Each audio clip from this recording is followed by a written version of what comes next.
কত সুন্নি নাম নিয়ে, কত গরম সুন্নি, ঠান্ডা সুন্নি, মিঠা সুন্নি, কত রকমের নাম নিয়ে আজ বাংলাদেশে যে ষড়যন্ত্র পুরো চলছে, এই যে মাজার নিয়ে, কবর নিয়ে, এগুলো সব দাদা বাবুদের শেখানো এই মাজার পন্থীদের দিয়ে করা। রাজবাড়িতে, রাজশাহীতে যে ঘটনা ঘটেছে, এর পেছনে শুধুমাত্র ওরা না, এখানে কলকাঠি নাড়ছে দাদারা। এই নরু পাগলার লাশ তুলে যারা পুড়িয়ে ফেলেছে, আপনি ধরেন তাদেরকে। ডিম দেওয়া লাগবে না, শুধু ডিম দেখাবেন, এমনি সব বলে ফেলবে। এই কথা বোঝেন?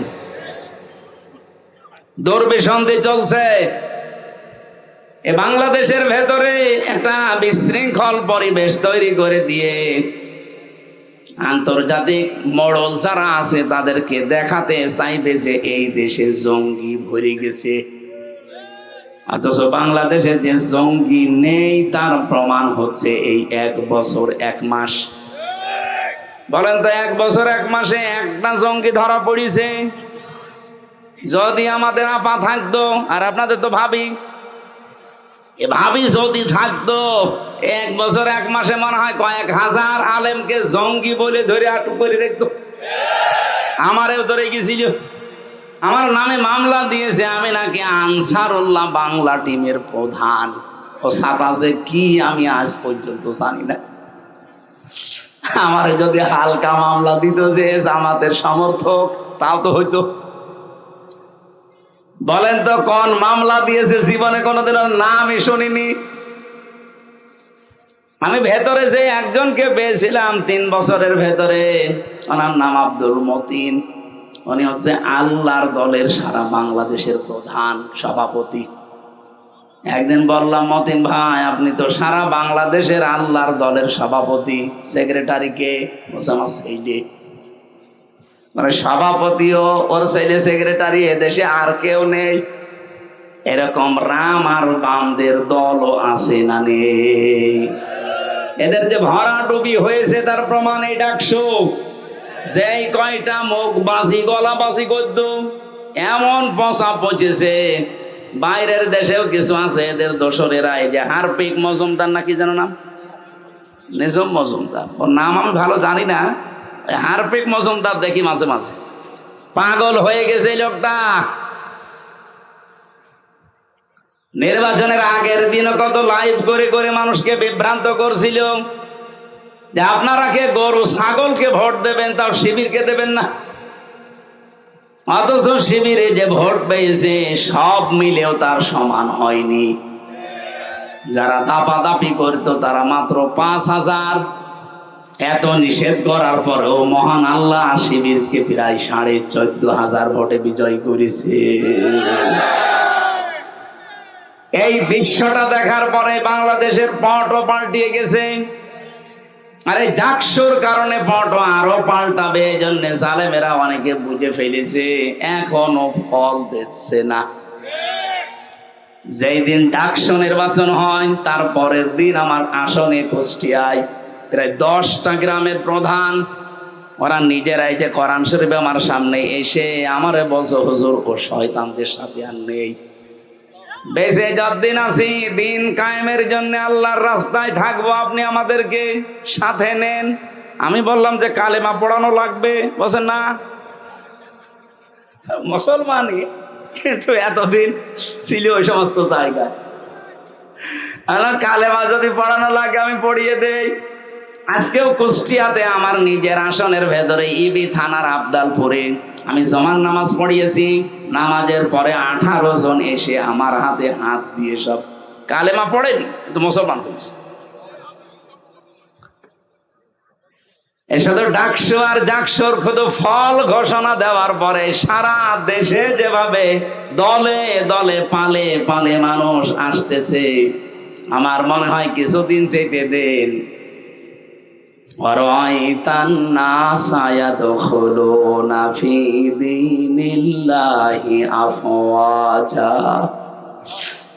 আপনি দেখবেন দলে দলে পালে পালে মানুষ ইসলামে প্রবেশ করছে। সেই দৃশ্য এখন বাংলাদেশে দেখা যাচ্ছে। আল্লামা দেলাওয়ার হোসাইন সাইদি শহীদ রহমতুল্লাহ আলাইহি, তার সন্তান জনাব মাসুদ সাইদি ভাইয়ের হাতে আজকে 50 জন এসে যোগ দিয়েছে, মুসলমান হয়েছে। কারণ ওই এলাকায় হিন্দু বেশি। আমার তো মনে হচ্ছে 1500 বছর আগে নাজিল হওয়া কোরআনের সূরা এই নসরের আয়াতটা বাংলাদেশের জন্য এখন খাপের খাপ, মমতাজের বাপ মিলে যাচ্ছে। এই কথা বলেন না কেন? এই জন্য ঝড় যখন উঠেছে এই দেশে এখন দল সে নামে আসুক না কেন, দুইটা, হয় আল্লাহর দল নয় শয়তানের দল। আমি ওপেন ঘোষণা দিয়েছি আমার কুষ্টিয়ায় যে বাংলাদেশে এখন দল 14টা থাক আর 28টা থাক আর 73টা থাক, দল এখন দুইটা, হয় আল্লাহর দল নয় শয়তানের দল। এই জমিনে যারা আল্লাহর দ্বীন কায়েম করতে চায়, আল্লাহর বিধান প্রতিষ্ঠা করতে চায়, তারা সব এক দল। এবং আল্লাহর আইনের বাইরে যারা মানুষের তৈরি করা বিধান কায়েম করতে চায়, এরা এক কথায় শয়তানের দল। এখন আপনার সিদ্ধান্ত, আপনার কাছে কোনটায় যাবেন। আল্লাহর দলে থাকলে বিজয়ী হলেও আপনার লাভ, যদি হেরে যান তাও লাভ। আর শয়তানের দলে থাকলে হয়তো টাটকা কিছু সুখ পেতে পারেন, আজীবন আপনাকে জাহান্নামের আগুনে থাকা লাগবে। অনেক আলেম পর্যন্ত আমি এখন দেখতে পাচ্ছি, এটা গায়বান্ধা আছে কিনা আমি জানি না, অনেক জেলাতে দেখি অনেক আলেমের ভেতরে এখনো দোদুল্যমান অবস্থা, যে যদি অ্যাক্টিভ ভাবে ইসলামের পক্ষে আমি লেগে পড়ি আর যদি পাশ না করে তখন আমার ইমামতি থাকবে। তো আপনি ইমামতি নিয়ে আসেন, আর আপনার এরকম মনে হয় কেন যে এবার ইসলাম যাবে না? আপনি 100% বিশ্বাস করতে পারেন বাংলার সংসদে এবার ইসলাম যাবে।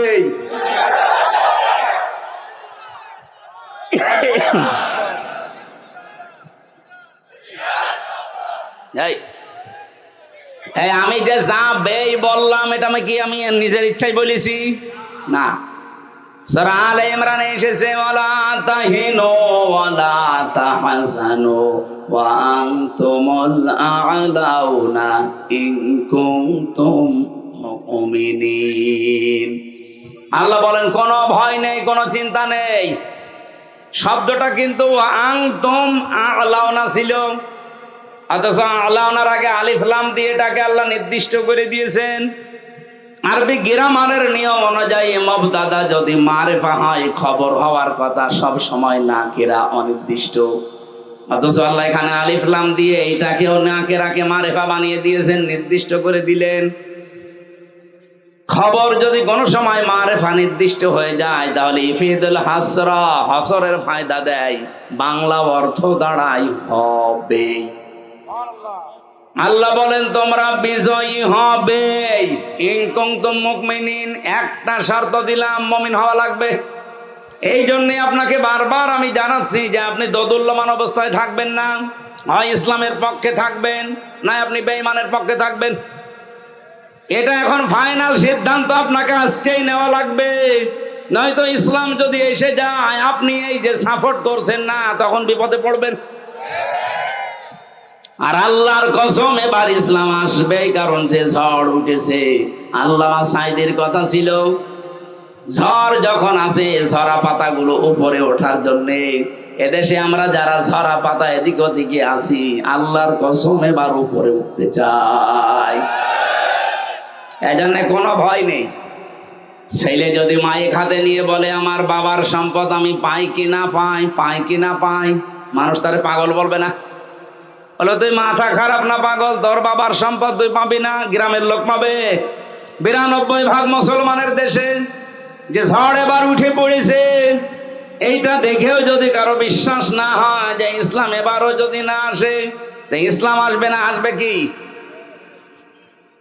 কোথায় 14,500 আর কোথায় 5,000? আপনি টের পাচ্ছেন? আল্লাহর দয়া ছাড়া জীবনের সম্ভব না। এক কথা বলেন না কেন? সেদিন গোবিন্দচন্দ্র পরামানিকের সাথে দেখা হয়েছিল, উনি আমারে বলছিলেন, মাওলানা আমি একজন হিন্দু মহাজোটের সেক্রেটারি সারা বাংলাদেশের। আমি যা দেখলাম, এই বাংলাদেশে যদি জামাত ইসলামী রাষ্ট্রীয় ক্ষমতায় যায় তাহলে দেশের সব দলের মানুষ নিরাপদে থাকবে। এটা হিন্দু বিশ্বাস করে, আপনার কি হয়েছে? আশা করছি এবার বিশ্বাসটা আপনি পাকাপোক্ত করে নেন। হয় ইসলামের পক্ষে থাকবেন, না ইসলামের বিপক্ষে থাকবেন। মাঝামাঝি কোন রাস্তা বলেন বলেন নেই।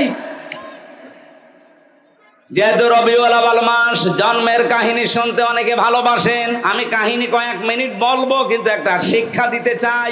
এই শিক্ষাটা এখনই নেওয়া লাগবে। বিশ্বনবী জন্ম নিয়েই 3 জন মহিলার দুধ তিনি পান করেছিলেন। প্রথমে তার নিজের মায়ের, দ্বিতীয় নম্বরে উম্মে আইমান একজন দাসী, 3 নম্বরে হযরতে হালিমাতুস সাদিয়া রাদিয়াল্লাহু তাআলা আনহা। সিরাত ইবনে হিশামের বর্ণনা বলছি। হযরতে হালিমা বলেন, আমি মুহাম্মদকে কোলে নিয়ে আমার ডান স্তন দিয়েছি, সে পান করেছে। বাম স্তন তারে দিলাম, সে মুখ বের করে নিল। এই এখানে গল্প করা যাবে না ভাই, পরে। আমি বললাম কেউ আসবেন না, ঘন্টাখানেক সময় দেন, এরপরে যা বলার বলবেন। তিনবার তারে আমি স্তনে মুখ লাগালাম, সে 3 বারই মুখ বের করে দিল। চোখের ইশারা দিয়ে যেন আমারে জানাতে চাই, মা হালিমা জোর করেন কেন? ডান স্তন আমার অধিকার ছিল, আমি পান করেছি। বাম স্তন এটা আমার অধিকার না, এটা আমার দুধ ভাই আব্দুল্লাহর অধিকার। দুনিয়াতে তো আমি ভাইয়ের হক নষ্ট করার জন্য আসি না, এসেছি ভাইয়ের হক ফিরিয়ে দেওয়ার জন্য। রংপুর বিভাগের মানুষেরা, যেই নবী মায়ের কোলে বসে এই রবিউল আউয়াল মাসে ভাইয়ের হক নষ্ট করে না, আরো ফিরিয়ে দেয়, সেই নবীর উম্মত আমরা যত বড় হচ্ছি, ভাইয়ের হক মারার জম হচ্ছি। কথা বলেন না কেন? একটা হাদিস পড়ছিলাম আজকে। আন আনাসিন রাদিয়াল্লাহু আন আবি যাররিন রাদিয়াল্লাহু তাআলা আনহু قال قال النبي صلى الله عليه وسلم من ادعى ما ليس له فليس منا ওয়ালিয়াতাবাওয়া মাকআদাহু মিনান নার। রাহু মুসলিম। আমি কি বাংলা বলবো? কি নবীজি বলেন, যে জিনিস তোমার না, ওইটা যদি নিজের আয়ত্তে নিয়ে রাখো, 2টা ক্ষতি তোমার ওই দিন থেকে আরম্ভ হয়ে যাবে। 1 নম্বরে ফালাইসা মিন্না,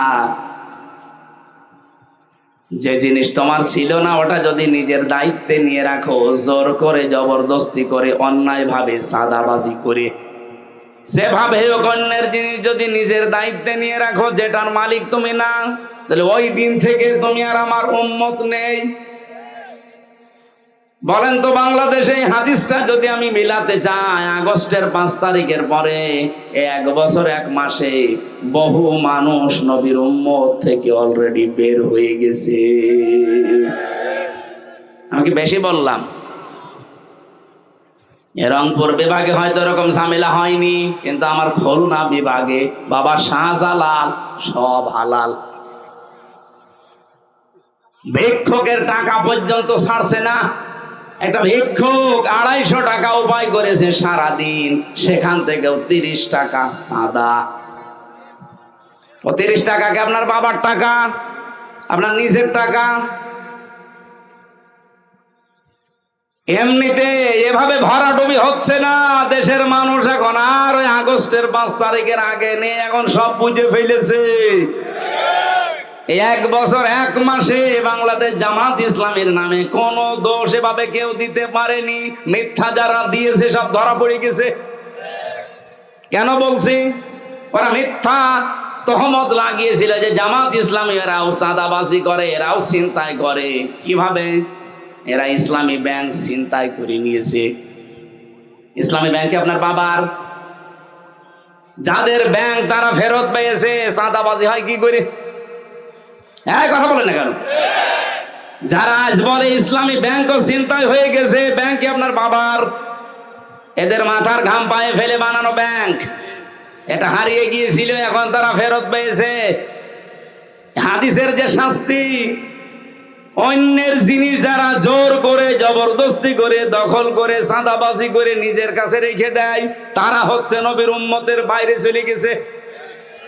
দুই নাম্বারটা আরো কঠিন, ওয়ালিয়াতাবাওয়া মাকআদাহু মিনান নার। নবীজি বলেন সে যেন জাহান্নামে নিজের একটা স্থান বরাদ্দ করে নিল। বলেন নাউজুবিল্লাহ। বাংলাদেশের মানুষেরা, বিশেষ করে রংপুর বিভাগের মানুষেরা আলা ভোলা, এদের একটা নামই আল্লাহ পাকই গাড়া দিয়েছে, আল্লাহ জানে। সে যাই হোক, এর একটা আলা ভোলা। এলাকার মানুষেরা যেহেতু অন্য বিভাগের তুলনায় হালকা একটু গরিব, আপনারা 500 বছর আগে জান্নাতে যেতে পারবেন, কিন্তু সাবধান, অন্যের জিনিস নিজের দখলে নিয়ে রাখবেন না। তাহলে অলরেডি আপনি জাহান্নামে নিজের একটা স্থান কিন্তু বরাদ্দ করে ফেলেছেন। দুনিয়ায় যদি এত কষ্ট করার পরে আখেরাতেও একটা জাহান্নামের স্থান বরাদ্দ থাকে, তোর মতো পাগল আর কপাল পোড়া কেউ আছে? সাবধান বাণী উচ্চারণ করলাম এই জন্যে। খুব ভালোবাসিয়ে বিভাগের মানুষকে ফিরে আসেন। যদি কেউ উল্টা পাল্টা থাকেন, চরিত্র সংশোধন করেন। আমার আজকের আলোচনার বিষয়, যেহেতু রবিউল আউয়াল মাস, নবীজির জন্ম এবং ইন্তেকালের মাস, এই জন্য আমি এইরকম একটা আয়াত পড়েছি। আমার আলোচনার বিষয় হচ্ছে কার আদর্শ অনুসরণ করছেন, প্রশ্নবোধক চিহ্ন। এরপরে লেখা আছে সাবধান। কি বললাম বোঝা গেছে? কার আদর্শ অনুসরণ করছেন, প্রশ্নবোধক চিহ্ন। সবার কাছে এই প্রশ্নটা। পরের শব্দ একটা আছে সাবধান, আশ্চর্যবোধক শব্দ। আমি এর উপরে কথা বলবো ইনশাআল্লাহ। তাহলে যেই নবী মায়ের কোলে বসে এই রবিউল আউয়ালে ভাইয়ের হক ফিরিয়ে দেয়, সেই নবীর উম্মত এখন যদি আমরা ভাইয়ের হক মেরে খাই, তা কিসের মিলাদ পড়েন আপনি? আমার কথা মনে হয় বোঝা গেছে। তাহলে আজকে থেকে আপনি সিদ্ধান্ত নিতে পারেন, জীবনে আর যাই হোক, আমার দ্বারা কারো হক অধিকার যেন নষ্ট না হয়, আমরা যেন মেনে চলতে পারি এই রবিউল আউয়ালে। এই পয়েন্টটা বলেন আমিন। সূরা আরাফ 35 নম্বর আয়াত, মাত্র একটা আয়াত পড়েছি, দুইটা আয়াত, 35-36। নবীজির লক্ষ লক্ষ হাদিস থেকে একটা হাদিসের আংশিক পড়েছি। ইবনে মাসউদ রাদিয়াল্লাহু তাআলা আনহু বলেন, নবীজি আমাকে বলেছেন, ফাত্তাবিউস সিওয়াদাল আযম, তোমরা অনুসরণ করবা ওই দলকে যাদের দ্বারা ইসলাম কায়েম হওয়া তাড়াতাড়ি সম্ভব। বাংলাদেশে যত দল আছে, নির্দ্বিধায় এবং স্পষ্ট ভাষায় বলতে পারি 73টা দল এই দেশে কাজ করছে। সবচাইতে তাড়াতাড়ি যোগ্যতা নিয়ে ইসলাম এই দেশে কায়েম করতে পারে বাংলাদেশ জামাত ইসলামী। এদের ইউনিয়নের মেম্বার থেকে আন্তর্জাতিক জীবন পর্যন্ত চালানোর সৎ এবং যোগ্যতা সম্পন্ন মানুষ আছে। কিন্তু অন্য কোন দলে আপনি দেখান, আমি সেখানে যাব। বলেন একটা দলের নাম বলেন যে সেটা মেম্বার থেকে একেবারে আন্তর্জাতিক জীবন পর্যন্ত সব জায়গা তারা চালাতে পারে। ওই দলে যদি এরকম লোক, সৎ এবং যোগ্য লোক থাকে, বলেন আমি সেখানে যাব। আপনি দেখাতেও পারবেন না, আবার নবীর এই নির্দেশও মানবেন না। আপনি কি হয়েছেন কি? আমার কথা বোঝা যায়নি? সুতরাং এই দেশে এখন তাড়াতাড়ি ইসলাম কায়েম হওয়া সম্ভব যাদের দ্বারা নবীজির নির্দেশ তাদের অনুসরণ করা লাগবে, সাহায্য করা লাগবে, পেছনে থাকা লাগবে। আমার কথা যদি নাও মানেন, নবীর কথা মানতে অসুবিধা আছে? কার কাছে যদি মনে হয় যে এটা রাজনীতি, এটা ধান্দাবাজি, এদিকে আসেন, কানের নিচে এমন জোরে দেব আপনি সব টের পেয়ে যাবেন। এবার আসেন আয়াতটাই, সূরা আরাফ। আরাফ মানে পরিচিত হওয়া। আরাফা ইয়ারিফু উরফুন, এর বাংলা অর্থ পরিচিত হওয়া। দ্বিতীয় তাফসীর কি? আরাফ নামে একটা প্রাচীর আছে জান্নাত আর জাহান্নামের মাঝে, বাইনাহুমা হিজাব। 46-47 নাম্বার আয়াতে এই তথ্যটা পাবেন সূরা আরাফের। ওয়ালাল আরাফি রিজালু ইয়ারিফুনা বিসিমাহুম, আল্লাহ পাক বলেন এই জায়গায় আমি কিছু মানুষকে বসিয়ে দেব। নবীজি যখন আয়াতের ব্যাখ্যাটা করছিলেন, সাহাবায়ে কেরাম সামনে বসা, আল্লাহর নবী বলেন এই মানুষগুলোকে আল্লাহ জাহান্নামে দেবে না, জান্নাতেও দেবে না। সঙ্গে সঙ্গে প্রশ্ন করেছিলেন সাহাবী, হে নবী, এদেরকে আল্লাহ জান্নাতে দেবে না, জাহান্নামও দেবে না, কারণ কি? নবীজি বললেন জান্নাতে এদের দেবে না একটা কারণে, এদের সব ভালো ছিল, মায়ের সাথে আচরণ খারাপ ছিল। বাংলাদেশে এরকম সন্তান নেই? হ্যাঁ, কথা বলেন না কেন? সব ভালো, নামাজ পড়ে, রোজা রাখে, পর্দা করে চলে, ব্যবসা হালাল, কিন্তু মা বাবার সাথে সম্পর্ক ভালো না। এই যে সম্পর্কটা ভালো না, এর পেছনে আমি দুইটা কারণ পেয়েছি। এক নম্বরে, এই ছেলেটাকে ছোটবেলা থেকে এই মা আর বাবা যে শিক্ষাটা দেওয়া দরকার দিনের, এটা দেয়নি। এই জন্য এই ছেলে আর মেয়ে জানে না যে আল্লাহর পরে মা বাবার স্থান। এরকম শিক্ষা দেশে নেই। আপনি দেখেন ডক্টর মোহাম্মদ ইউনূস, দুই নবীর নাম ওনার, মোহাম্মদ আর ইউনূস, কয় নবী? অথচ কইল কি 1 থেকে 5 পর্যন্ত গানের মাস্টার নিয়োগ দিয়েছে, অথচ 1 থেকে 5 পর্যন্ত কোরআন শেখাতে একটা মাওলানা শিক্ষক নিয়োগ দিতে পারে নাই। কথা বলেন না কেন?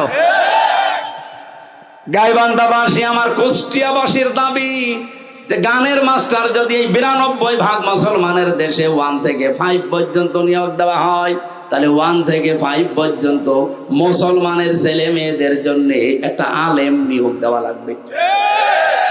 এ দাবি আপনারা করেন না? কারা করেন দেখি? লিল্লাহে তাকবীর।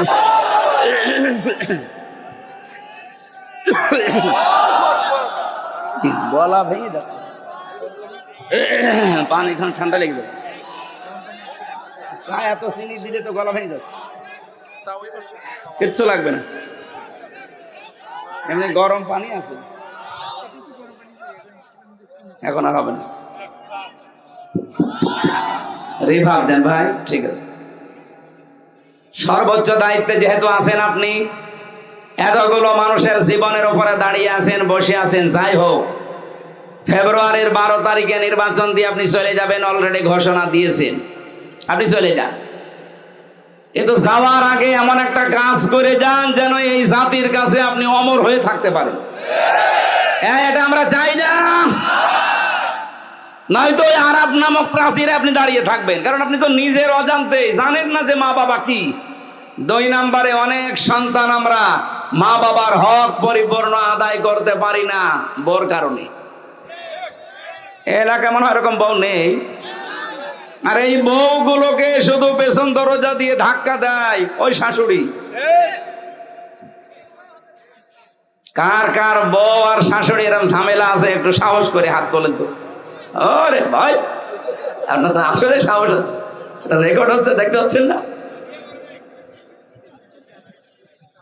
না, আমি হাসির জন্য বলি নাই। সম্মানিতা মা এবং বোনেরা, আপনি কি আমাকে আরাফ নামক এই প্রাচীরে দাঁড় করিয়ে রাখতে চান যে আমি যেন জান্নাতে যেতে না পারি? তাহলে আপনাকে বিয়ে করে আমি আমার দুনিয়া এবং আখিরাত দুইটাই তো নষ্ট হয়ে গেল।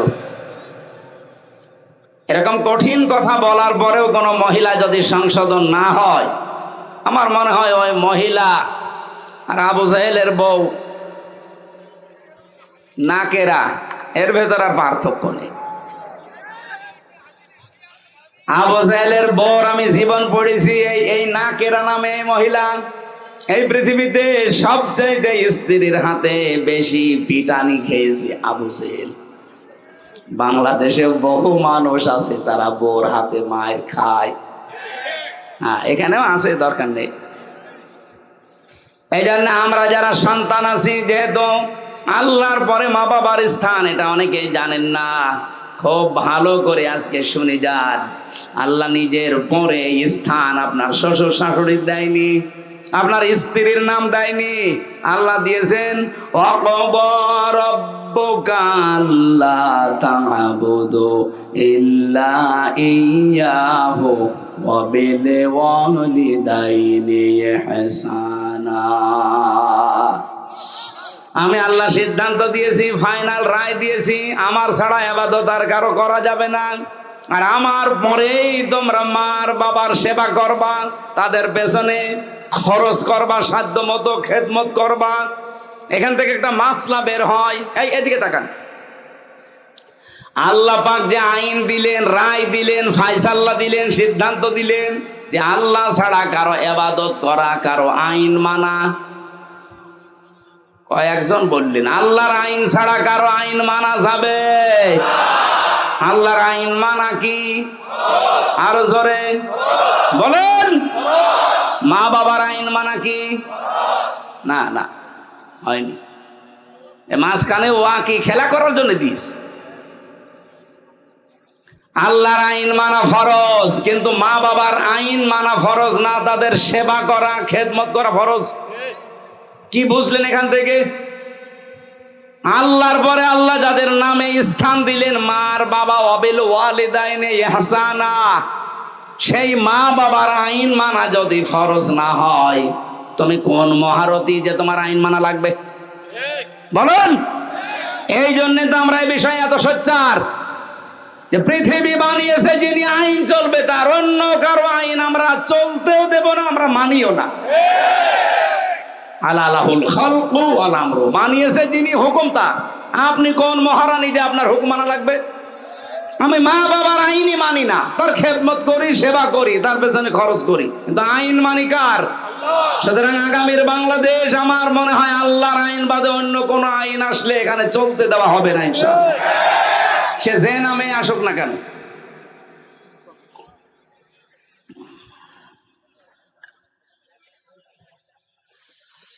গাইবান্ধাবাসী, এ পর্যন্ত আমি স্টপ করলাম। আপনি বুঝে ফেলেছেন যে মা বাবার সাথে বেয়াদবি করলে, তাদের হক আদায় না করলে আপনি জান্নাতে যেতে পারছেন না, ওই জায়গায় দাঁড়াবেন। নবীজি বলেন এই লোকগুলো জাহান্নামেও যাবে না। সাহাবী বলেন হুজুর এরা জাহান্নামে যাবে না কেন? বিশ্ব নবী জানিয়েছেন এরা দিন কায়েমের জন্য দুনিয়াতে চেষ্টা করেছে, এই জন্য আল্লাহ জাহান্নামে দেবে না। তার মানে হাদিস অনুযায়ী ফাইনাল বলা যায়, যারা বাংলাদেশে আজ দিন কায়েমের জন্য চেষ্টা করছেন, আপনি আর যাই করেন জাহান্নামে আপনাকে আল্লাহ দেবে না। এজন্য এখনো যারা অ্যাক্টিভ হতে পারেননি বাংলাদেশে, একামতে দিনের দায়িত্ব পালন করবেন, আপনি কর্মী হবেন। এখনো যারা আসতে পারেননি, আসেন ফিরে, আপনাকে দিয়ে আল্লাহ কাজ করাতে চাই। আপনার যদি মন তৈরি না হয়, জোর করে আল্লাহ কিন্তু নিয়ে আসবে না। আল্লাহু ইয়াজতাবি ইলাইহি মাইয়াশা ওয়া ইয়াহদি ইলাইহি মাইয়ুনিব। আল্লাহ পাক যাকে ইচ্ছা মনোনীত করেন, নির্বাচিত করেন, পছন্দ করেন, আল্লাহ তাকে সিলেক্টেড করেন। তাকে কোন মানুষ? ইয়াহদি ইলাইহি মাইয়ুনিব, তাকে আল্লাহ হেদায়েত দেন, যেই লোকটা আল্লাহর দিকে মন থেকে ফিরে আসতে চায়। সুতরাং একামতে দিনের কাজ আপনাকে দিয়ে আল্লাহ করাবে যদি আপনার মন তৈরি হয়। আপনি আর সাধারণ মানুষ তখন এক না। এজন্য মন তৈরি করে ফেলেন, সিদ্ধান্ত নিয়ে ফেলেন, এই দেশে দিন কায়েম হওয়ার আগ পর্যন্ত আমার কোনো বিশ্রাম নেই। কথা বলেন না কেন? আবু তালেব সরকার যদি পারে, মাওলানা নজরুল ইসলাম যদি পারে, আব্দুল করিম যদি পারে, আমি পারবো না? মানে আমি মনটা ওদের মতো তৈরি করে দেখেন, আল্লাহ আপনাকেও ময়দানে কাজে লাগিয়ে দেবে। এর আগে একটা শব্দ আছে, এটা আমাকে খুব ভাবায়। বাংলাদেশের বহু আলেম, অনেক পীর পর্যন্ত এ রাস্তায় আসতে চায় না, বিভিন্ন ফতোয়া দেয়। এবার আপনি তাদের কথা শোনেন তো। কাবুরন আলাল মুশরিকিনা মা তাদউহুম ইলাইহি। হে নবী, আপনি মানুষকে যেদিকে ডাকেন দিন কায়েম করা লাগবে, এই কথা শুনলে সবচাইতে বেশি মন খারাপ হবে, খারাপ লাগবে, রাগ করবে মুশরিকরা। সুতরাং এই বাংলাদেশে আমরা যারা দিন কায়েমের কথা বলি, আল্লাহর বিধান কায়েমের কথা বলি, এ কথা শুনলে যে পীর রাগ করে, এ কথা শুনলে যে ইমাম রাগ করে, এ কথা শুনলে যে হাজী রাগ করে, সে যেন বিশ্বাস করে তার জীবনে কোনো না কোনো কায়দার শিরিক হচ্ছে, আর শিরিক হলে সে লোকটা মুশরিক। আমি আশা করি কথা বোঝাতে পেরেছি। আপনার কাছে দিন কায়েমের কথা শুনলে যদি রাজনীতি মনে হয়, যদি মনে হয় এটা ধান্দাবাজি, দুনিয়ার কাজ, আপনি বিশ্বাস করেন আপনার দ্বারা কোনো না কোনো ভাবে শিরিক হচ্ছে। আর শিরিক যে করে সে কি? মুশরিক। বলেন বলেন। কাবুরা আলাল মুশরিকিনা মা তাদউহুম ইলাইহি। হে নবী, আপনি যেদিকে মানুষকে ডাকছেন, আনাকিমুদ্দিন ওয়ালা তাতাফাররাকু ফি, আসো দিন কায়েম করি, এ বিষয়ে কোনো মতপার্থক্য চলবে না। আপনার কথা শুনলে রাগ হবে তাদের যারা মুশরিক। তা আমরা তো দিন কায়েমের জন্য বলি, আমার বাবার আইনের কথা বলি না। আপনার রাগ হয় কোন কারণে? আপনি কেন বলেন যে হামজা রাজনীতি করে? আমি বিশ্বাস করি আপনার জীবনে কোনো না কোনো কায়দায় শিরিক হয়ে যাচ্ছে, ওই শিরিক আগে আপনি বন্ধ করেন, নয়তো আপনার রাগ হবেই, এটাই স্বাভাবিক। এজন্য সময় যখন এসেছে দিন কায়েম করার চেষ্টা করলে যেহেতু জাহান্নামে যাওয়া লাগে না, আপনাকে আমি আহ্বান জানাচ্ছি, ফিরে আসেন। দলে দলে পালে পালে মানুষ যেভাবে আসতেছে, আপনিও আসেন, মন তৈরি করেন। এদেশে আর কোন জালেম, কোন সাদাবাজ মাথা ছাড়া দিয়ে উঠতে পারবে না ইনশাআল্লাহ।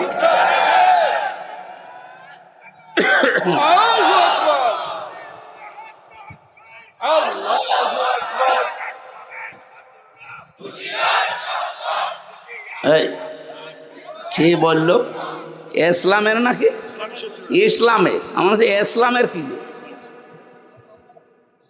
আমার ভাইরা, সূরা আরাফের যে আয়াত পড়েছে, এবার আমি আয়াত থেকে কথা বলার জন্য প্রবেশ করছি। আল্লাহ ডাক দিয়েছেন বনি আদম সন্তানদের। আমরা বনি আদমের সন্তান না? বলেন বলেন।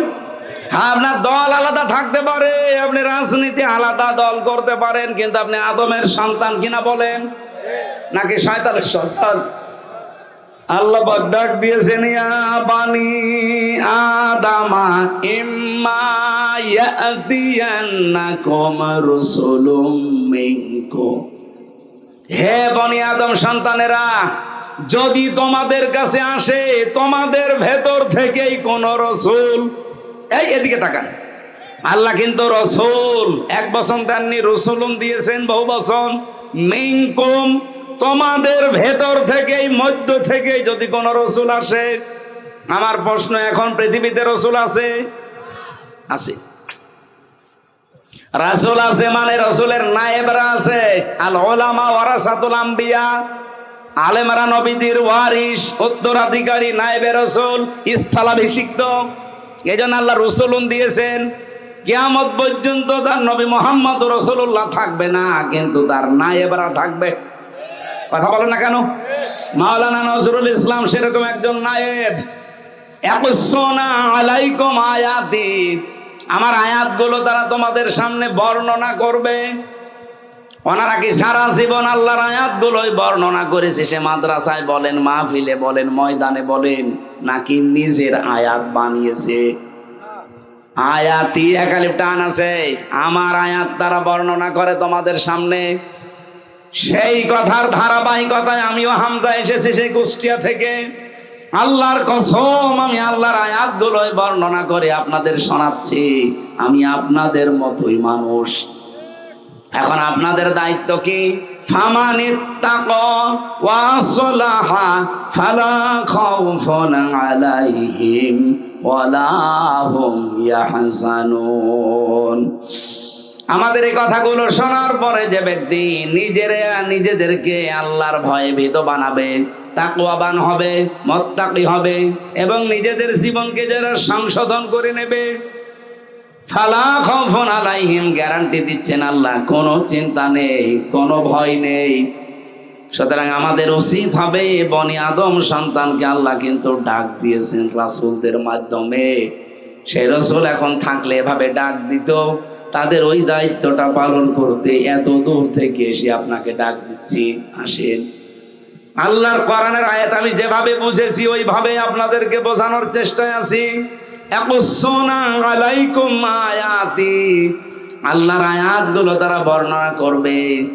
আমার কাছে কোরআনে কারিমের সূরা ফাতিরের 29 নাম্বার আয়াত একটু অন্যরকম লাগে, যেহেতু আয়াত তেলাওয়াত করে আপনাদেরকে ডাক দেওয়া লাগবে।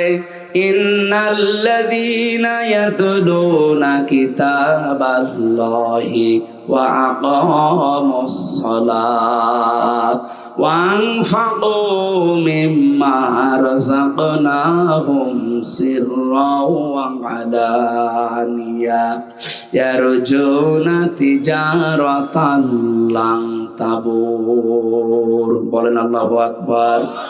নিশ্চয় যারা আল্লাহর কিতাব তেলাওয়াত করছে এবং করবে, ইয়াতলুনা মুসারে আকামুস সালাহ, এবং নামাজ যারা কায়েম করবে এই জমিনে, আনফাকু মিম্মা রাযাকনাহুম সিররা ওয়া আলানিয়া, তারা তাদের সম্পদগুলো ব্যয় করবে গোপনে এবং প্রকাশ্যে, যেগুলো আল্লাহ রিজিক দিয়েছেন। ইয়ারজুনা, তারা এমন আশা করে, তিজারাতান, এমন একটা ব্যবসায়ের আশা করে, লাং তাবুর, কখনো সে ব্যবসায় লস হচ্ছে না, হবে না। বলেন সুবহানাল্লাহ। এদের ভেতরে আমরা তিনটা নির্দেশ পেলাম। এক নম্বরে যারা আল্লাহর কোরআন তেলাওয়াত করে, কি করে বলেন বলেন?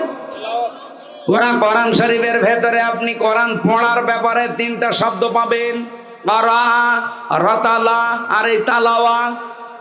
তেলাওয়াতের যে ব্যাখ্যাগুলো আমি পেয়েছি তার অন্যতম ব্যাখ্যা হচ্ছে, কোরআন তেলাওয়াত করলে আপনাকে চারটা বিষয় মাস্ট বি মানা লাগবে। এক নাম্বার, আপনাকে শুদ্ধ করে পড়া লাগবে। আপনি তো আর জীবনে বিশ্ববিদ্যালয়ে এ বয়সে যেতে পারবেন না।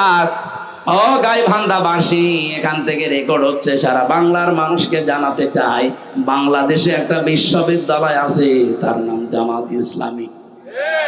আপনি আসেন এখানে, আল্লাহর কসম আপনাকে শুদ্ধ করে কোরআন তেলাওয়াতের ট্রেনিং দেওয়া হবে। এদের তালিমের একটা বিভাগই আছে। এ জেলায় নেই? আছে মানে কি, প্রত্যেক জেলায় থানায় থাকা লাগবে। আপনাকে আসলেই তারা, আজকে যে 18 জন ফর্ম পূরণ করে আমার হাতে, ওই যে কালেমা পড়েনি কিন্তু মুসলমান হয়েছে, ওদের প্রত্যেককেই বলেছি আপনারা কোরআন যারা পড়তে পারেন না, আগে শুদ্ধ করে পড়া লাগবে। শুধু পড়া না, প্রতিদিন যা পড়েন ওটা আপনি মাতৃভাষায় বোঝেন কিনা ওটা আবার লিখে রাখা লাগবে। এরকম বিশ্ববিদ্যালয় আপনি বাংলাদেশে আর কোন জায়গায় আছে দেখান? নে, আমি পাইনি। দু একটা পেয়েছি, সেটা জামাত ইসলাম থেকে ধার করা। অন্য যারা আছে শুরু করেছে তারা এখান থেকে ধার করে চালাচ্ছে, অথচ এদের 15টা পয়েন্ট প্রতিদিন পূরণ করা লাগে। আপনি যদি জীবনে আর কিচ্ছু না করেন, শুধু 6 মাস একটু ট্রেনিং দেন, আপনি এমনি ভালো হয়ে যাবেন। তাহলে আল্লাহর কিতাব তেলাওয়াতের প্রথম শর্ত শুদ্ধ পড়া, এরপরে বোঝা, এরপর আপনি যা বুঝলেন ওটা নিজে মানবেন। 4 নম্বরে যা মানেন ওটা যেন মানুষ মানতে পারে, সেই ব্যবস্থা করে দেওয়া লাগবে। এই জন্য বাংলাদেশ জামাত ইসলামের কর্মী যারা, জামাত কর্মী মানে সমাজকর্মী। কথা বলেন না কেন? জামাত কর্মী মানে, আপনি আল্লাহর কোরআন তেলাওয়াত করতে গেলে এই পয়েন্টগুলো আপনার সামনে চলে আসবে। আকামুস সালাহ, 2 নম্বরে নামাজ কায়েম করা লাগবে। ও বাংলার মুসলমানেরা, 54 বছর আমরা স্বাধীন হয়েছি, এই দেশে কি আজও নামাজ কায়েম হয়েছে? কি আছে? নামাজ পড়া আছে, আমরা নামাজ পড়ি। ফাসাল্লি লিরাব্বিকা, আপনার রবের জন্য নামাজ পড়েন। মাত্র একটা জায়গায় আল্লাহ কোরআনে দিলেন যে নামাজ পড়ো, আমরা সবাই নামাজ পড়ি। অথচ 82 জায়গায় আল্লাহ দিয়েছেন আকামুস সালাহ, নামাজকে কায়েম করো। এই কথা বলতে গেলে আপনার কাছে রাজনীতি মনে হয়, ধান্দাবাজি মনে হয়। আমার মনে হয় আপনি আল্লাহকেও ধান্দাবাজি বলবেন। কথা বলেন না কেন? আমি কি কোনোদিন বলেছি যে আমার দাদাকে প্রতিষ্ঠা করা লাগবে? বলেন। আমি সেই বিশ্ববিদ্যালয়ে ফার্স্ট ইয়ার থেকে এখানে আসি, সেই 12 সাল থেকে। কোনোদিন আজ পর্যন্ত বলেছি যে আমার বাবা রিয়াজউদ্দিন তার আদর্শ কায়েম করা লাগবে? যতদিন বলেছি আল্লাহর কোরআন কায়েম করার চেষ্টা চালান, নামাজকে আপনি সংসদে নিয়ে যান। তখন কলিমদ্দি ভাই চলো নামাজ পড়তে যাই বলা লাগবে না। ইসলামকে আমরা এই 54 বছরে শুধু অনুরোধের জায়গায় রেখেছি, আদেশের জায়গায় নিতে পারিনি। কথা বলেন না কেন? আগামীতে ইসলাম কি অনুরোধের জায়গায় থাকবে না আদেশের জায়গায় যাবে? ওখান থেকে আদেশ আসবে, ডু ইট, এটা কর। আকামুস সালাহ। মাওলানা নজরুল ইসলামের মতো, আব্দুল করিমের মতো এই বাংলাদেশে 151 জন যদি এবার যেতে পারে সংসদের প্রথম অধিবেশনে, তাদের বলা লাগবে, মাননীয় স্পিকার, আমরা নামাজের বিল চাই। সূরা হজ 41 নম্বর আয়াত। আমি কি বানিয়ে বলছি? ওনারা করবে ওটা 100 ভাগ। যদি না করে ওনাদের ভোট দেওয়ার দরকার নেই। আল্লাযীনা ইম্মাক্কান্নাহুম ফিল আরদি আকামুস সালাহ। আমার এই সমস্ত মুমিন বান্দাদের আমি যদি রাষ্ট্রীয় ক্ষমতা দান করি, তারা সর্বপ্রথম নামাজ কায়েম করবে। এই জন্য নামাজ কায়েমের আন্দোলন বাংলাদেশে কোন দল করে আপনি নিজেই জানেন। বহু দল আছে দেশে নামাজ পড়ার কথা বলে, কিন্তু নামাজ কায়েম করা লাগবে এ কথা বলে শুধু জামাত ইসলামী বাংলাদেশ। 3 নম্বরে খরচ করা লাগবে আপনার যা আছে, প্রকাশ্যে হোক গোপনে হোক। এর জন্য আমরা আশা করি এমন একটা ব্যবসার লাংতাবুর জীবনেও কোনো লস নেই। এই জন্য এই যে 3টা কর্মসূচি, যেহেতু বাংলাদেশ জামাত ইসলামী এই 3টা হাতে নিয়েছে, এই জন্য আহ্বান জানাচ্ছি। আমরা বর্ণনা করে আপনাদেরকে আল্লাহর আয়াত থেকে তেলাওয়াত করে করে শুনিয়েছি। এখন আপনার বিবেকে যা লাগে আপনি তাই করেন। এরপরে আল্লাহ জানিয়েছেন, আল্লাযীনা কাযযাবু বিআয়াতিনা ওয়াস্তাকবারু আনহা। আমার এই সহজ সরল আয়াতগুলো শোনার পরে যারা মিথ্যা প্রতিপন্ন করে, আস্তাকবারু আনহার অহংকার করে মুখ ফেলিয়ে চলে যায়, যে এরকম কথা বলেই থাকে, এরকম অনেকে বলে না, উলাইকা আসহাবুন নার হুম ফিহা খালিদুন। এরা চিরকাল জাহান্নামে থাকবে, এরা জাহান্নামের অধিবাসী। বলেন নাউজুবিল্লাহ। এরপরে যে কথাগুলো আমি পড়েছি এর আয়াতের পরে, ফামান আযলামু মিম্মান ইফতারা আলাল্লাহি কাযিবান আও কাযযাবা বিআয়াতি। ওই লোকটার চাইতে বড় জালেম আল্লাহর দৃষ্টিতে আর কেউ নেই, যে লোকটা আল্লাহ সম্পর্কে মিথ্যা রচনা করে অথবা আল্লাহর আয়াতকে মিথ্যা প্রতিপন্ন করে। উলাইকা ইয়ানালুহুম নাসিবুহুম মিনাল কিতাব। তার কপালে যেটা লেখা আছে, এখানে কিতাব মানে তাকদীর, তার তাকদীরে কপালে যেটা লেখা আছে তার কাছে সেটা পৌঁছাবে। সুতরাং ডাকসু বলেন, জাকসু বলেন, রাকসু বলেন আর চকসু বলেন, যাই বলেন, কপালে যেটা লেখা আছে ওটা পৌঁছাবে, যতই ষড়যন্ত্র হোক। কোন ষড়যন্ত্র কাজে লাগবে না ইনশাআল্লাহ। হাত্তা ইযা জাতুহুম রুসুলুনা ইয়াতাওয়াফাউনাহুম। হঠাৎ যখন তাদের কাছে মরণের ফেরেশতা চলে আসবে, বলু, তারা বলবে, আইনা মা কুনতুম তাদউনা মিন দুনিল্লাহ। নিজেদের উপরে যারা জুলুম করেছো, কোথায় আজ তারা যাদের কথা মতো তোমরা ন্যায়কে অন্যায় বানিয়েছো, অন্যায়কে ন্যায় বানিয়েছো। বাংলাদেশে এটা এখন নেই। কথা বলেন না কেন?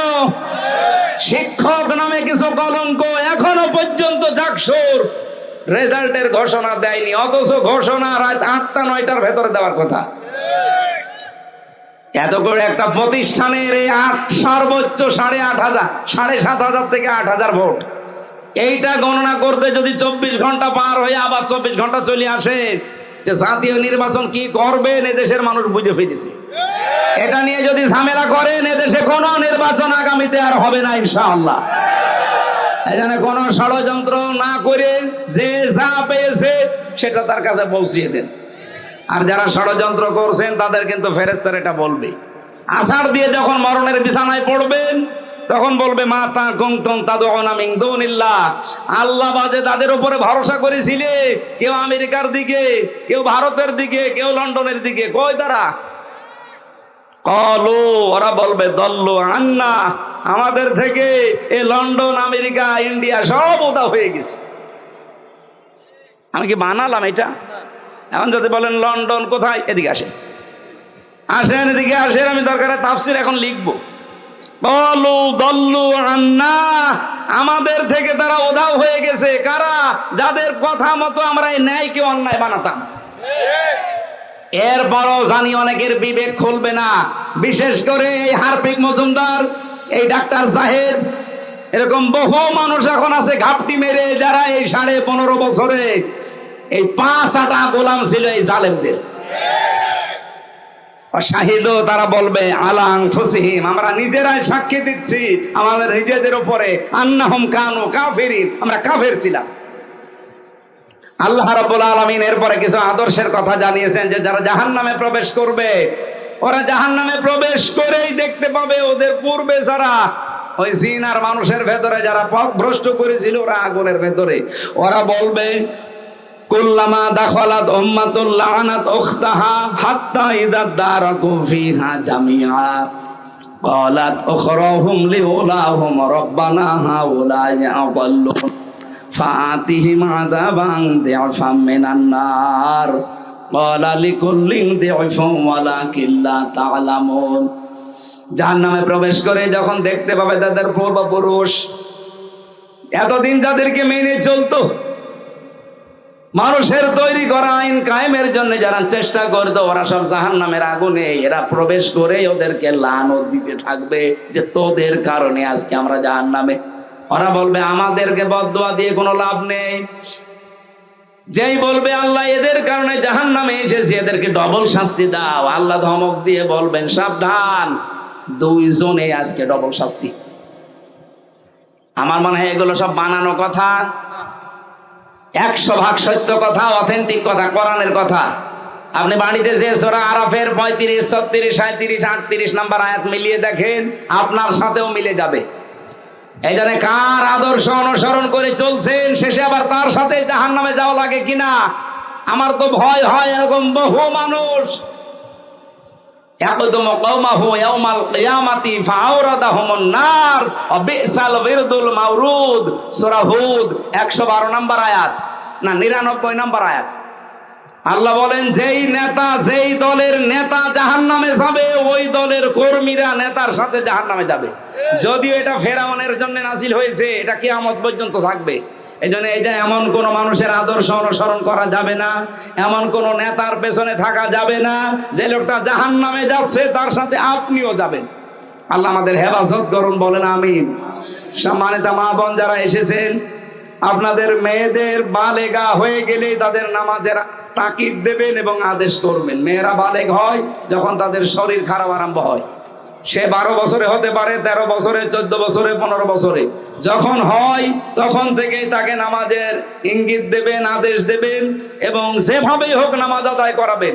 খেলায় খেলায় যদি নষ্ট করেন, ও যদি জাহান্নামে যায়, না জাআলহুমা তাহতা আকদামিনা, আপনাকে ডাক দিয়ে মুখে জোড়া লাথি দিয়ে জাহান্নামে নিয়ে যাবে।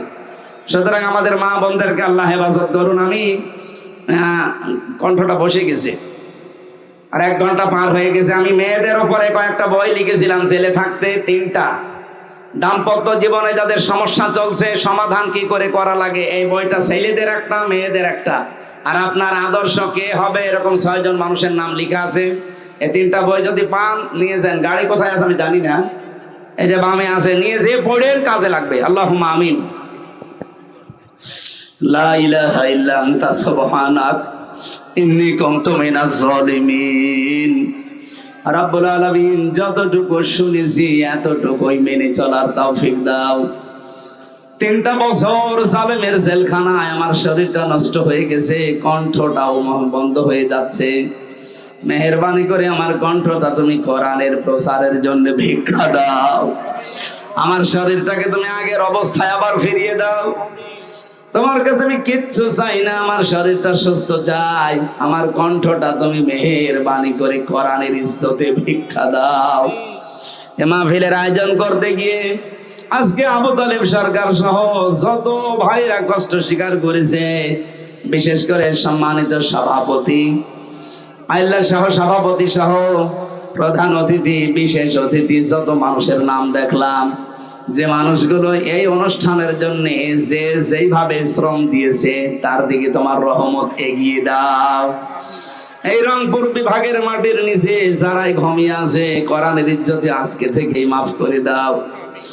রব্বুল আলামিন, বড় আশা জীবনের 56,000 বর্গ মাইল তোমার কালাম দিয়ে সম্মানিত মা বোনদেরকে তুমি খাদিজার মতো, আয়েশার মতো বানিয়ে দাও।